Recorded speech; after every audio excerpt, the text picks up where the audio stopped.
Kandidati i Partisë Socialiste Besmir Lesha është takuar me ish ushtarak të cilët kanë dhënë një kontribut të gjatë për Shkodrën dhe gjithë vendin.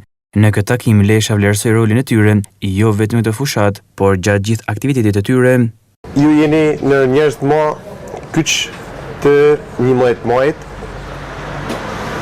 ku duke ju pa ju, shumë të tjerë binen që është veprimi i duhur i fitimit të Partisë Socialiste ndoshta për këtë zgjedhje, apo i fuqizimit të saj. Nga ana e tyre, ish ushtarakët në Shkodër garantuan mbështetjen për Partinë Socialiste duke bazuar tek lista kandidatëve, por dhe transformimi që ka përfshirë Shkodrën.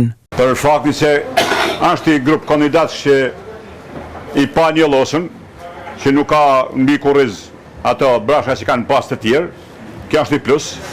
E dyta është që këtë 2 vjet, kryetari i bashkisë me cilin s'kam ndonjë komunikim me kështu, por në Shkodër është punuar. Është fakt kjo.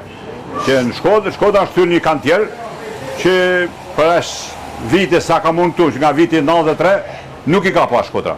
Këto janë të gjitha, besoj, prioritete që do jau respektoj edhe populli me votin e tij. Lloj rezervet me tahmin tonë, me njerëzit tonë, me shok, mund mbetet vetëm të uroj suksese e dalshin pa që bar tanen me 12. Shumica ushtarakëve janë të majtë, sepse kjo qeverini ne i ka plotsu paka shumë ato kushtet që ne i kena pas humbur dikur.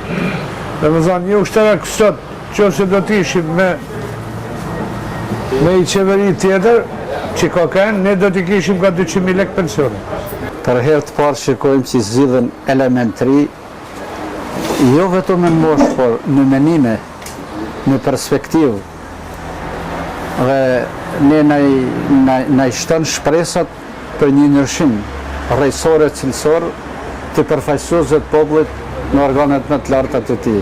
Për atë rëndësi ka jetë vetëm për Partinë Socialiste, edhe të mërrim objektivin që kemi atje, ku thotë kryeministri, të jemi pjesë e Bashkimit Evropian.